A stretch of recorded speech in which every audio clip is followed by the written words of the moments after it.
really jingly, you know. Now a long time ago, they never wore bells, and then they would start. Then they started using everything from shells to deer hoofs and things like that. But as powwows got so much bigger and amplification and everything else, in order to really accentuate your dances, they went with these types of bells, right? Just adapted. So underneath, so these are bells, and then I got what's called leg bands, and I have the kind of like that. It's like a garter, I suppose. So goes around, and that helps, you know, from when sweating and things like that. Because the backs of this stuff is leather, and you don't want it to rot by being all sweaty. Yeah. So that helps to cut down on the moisture. And of course, I wear an apron. A long time ago, they would wear what's called a full breech clout, which is 6 feet long, and would go up over a belt around your area and up through the back. And of course, your sides would be totally exposed, right? And nowadays, most people wear bike shorts or things. That's what I'm wearing here, and just and they're just aprons, a front and back apron that's on a belt. This is a finger woven belt that was made for me by a man named Jim Keotawapi, and he's actually the same man. He gifted me that roach that I wear. He was from the Menominee Nation. So Michelle, I'm gonna need your help to put this on. I'm lucky to have a helper. So this is a belt that goes under my belt. Really. It's the same reason as for this. And you don't even see it. It's just there for comfort and the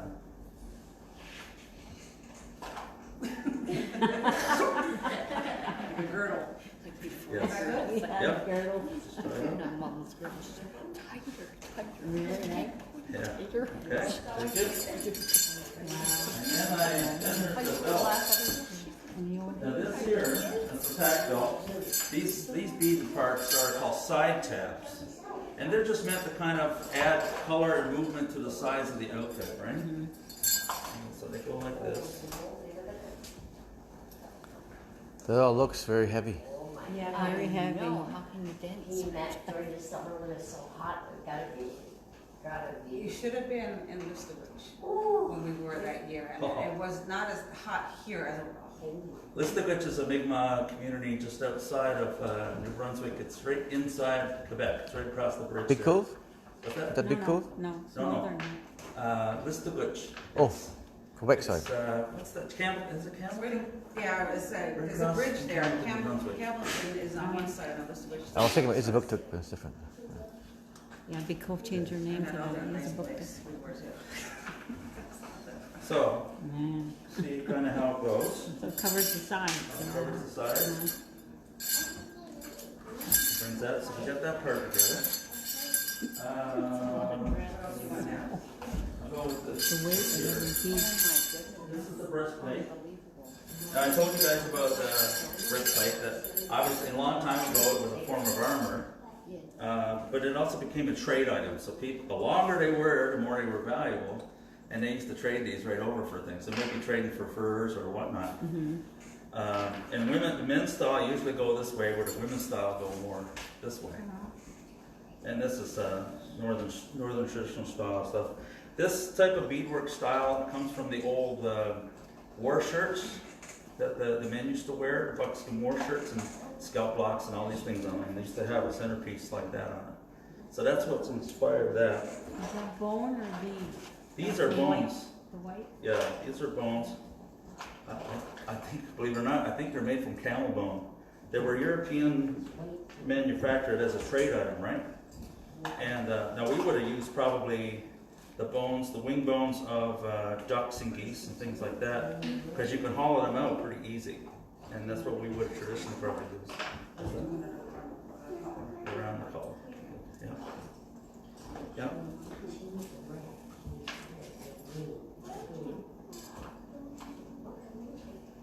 So all my beadwork has the Mi'kmaq Peace Star. You'll see that. You'll see this design too a lot. There's some different stories about this design. But if you picture it as a mirror image, it's like the upper and lower worlds, the physical world and the spirit world, right? That's one explanation I've heard. But yeah, all these beads, these are things that I accumulated over time. So, next part would be the rest. Now I also have hair ties. I'm not going to put them on today, but they would attach on my braids, right? And this is I'm still working on this. I'm working on a fully beaded back for this one, but right now this is what I have.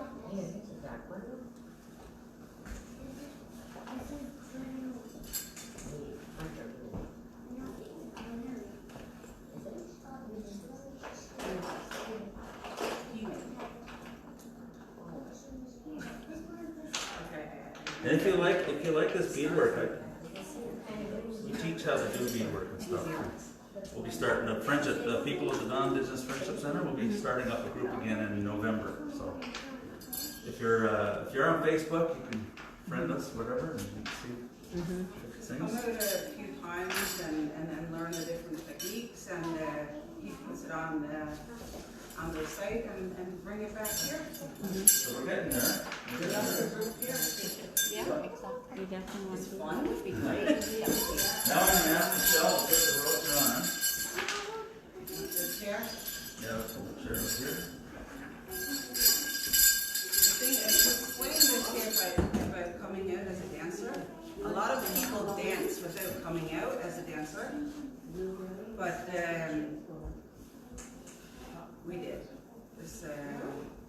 And eventually, if they want to, they will, and we'll be helping them gather their stuff for their giveaway. And usually, you have dancers that are in the same dance style as you, dance you out. It's very powerful and really emotional. I didn't think She cried. No, but it was all right Yeah. up until, and I'm like, whoa, it just got so overwhelming, and then I just. She worked on all her giveaway items for like a couple years before she came out, and here came the day, and she got to do that, and she had people that she respected that danced her out, and it's just a powerful feeling for everybody, you know. I did it in Palm River. Yeah. Oh, really? Yeah. So it's like you're not limited to where. You can even go to the mainland if you want to. Okay. Just chose You want me to hold this? this area. Yeah. Okay, you got it. I need to hold it. Okay. So as I said, some things are gifted to us. This here came from a friend of mine. He made it for me. It's made from the flicker, yellow flicker. We have them here. They're woodpeckers. Oh. The tail feathers from the flicker, and he did all the beadwork on them. Each feather has got is beaded and everything. And he comes from. His name is Mike Rico. He's from the Yaqui Nation. Those are people that live between Arizona and Mexico. Yeah, so he was a very nice friend. So almost everything that I have has come from somebody that's passed on to me as a way of supporting me, you know? Yep. Is it this side? Sure about that? I don't know, check it out. No, it's this side. And that one you have where? On the other side? Yeah, Yeah. I can remember that. you position it. You got it? Oh, yeah. Wait for me. No, it's supposed to be on that side. Yeah, Wonder I where thought that it was. goes. Yeah. Oh, okay, just. See, she tried to The trick other me. one goes on the other side. Yeah. No, but the roach is on the same side. Ain't this here? The roach pin? No, Ah.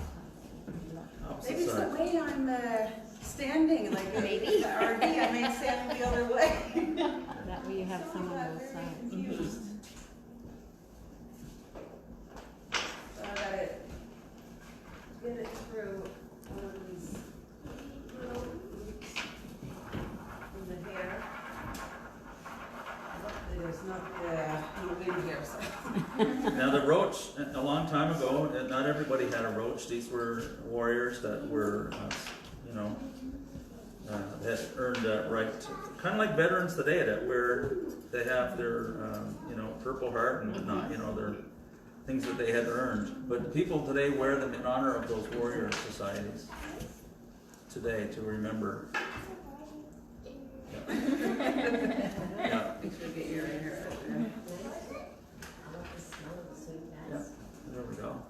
It could have been a little bit more tight or whatever. Yeah, if we were dancing all day, we'd Yeah. make sure Yeah. we were tight, but I think as I you can got see, kind of our plan. Okay. All right. Yeah. It's- Okay. Now we got it. Okay. The feathers move on top. And then,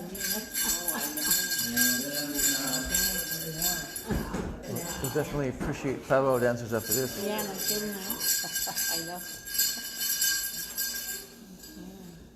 now, I originally got these were made of something called German silver, and you could buy them, but the beadwork wasn't on there at all. I added the beadwork later on. They aren't.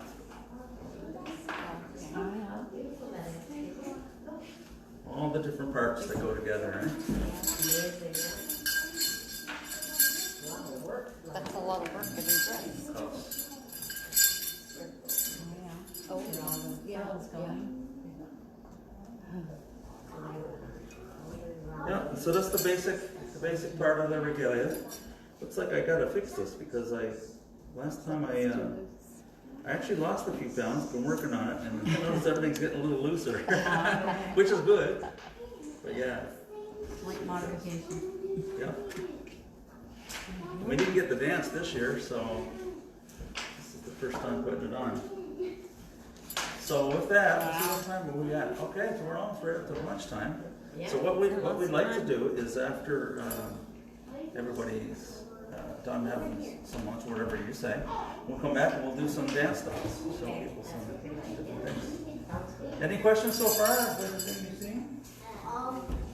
So also one thing I didn't talk about was the eagle fan and the eagle staff.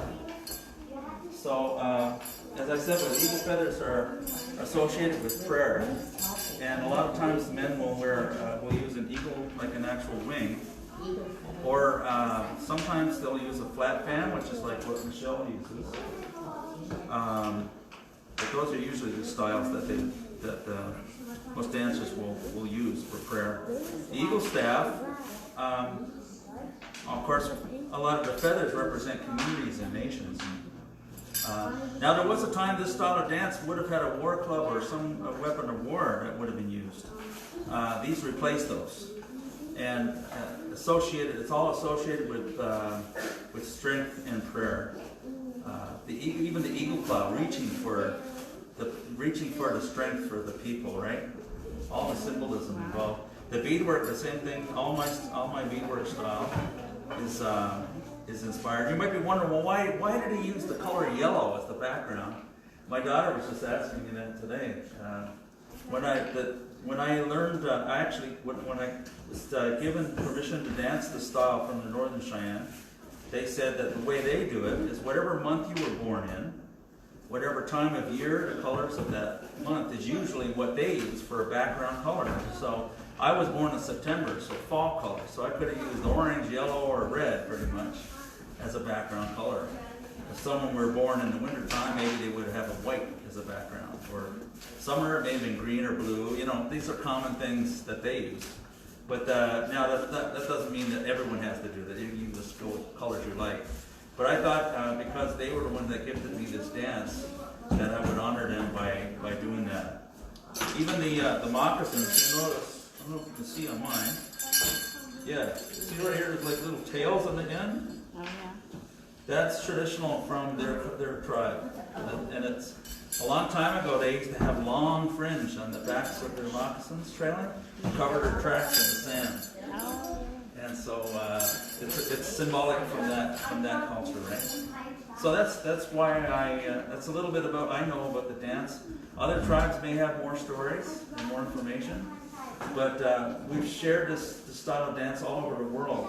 In fact, so I really appreciate it to the people the warriors that this regalia symbolizes, and also to represent my own ancestors and the strength and the courage that they still bring into our communities and our people to remember to dance for the ones that cannot dance. So any questions?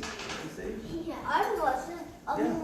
I'm pretty sure those That is right there. And this is what that one's like, right? The same type of feathers, you mean? Yeah. It could be. Those are like in different colors. Yeah. Yeah. So we're gonna get things. We'll take a little break and we'll come back and do some dancing. Okay. What's that?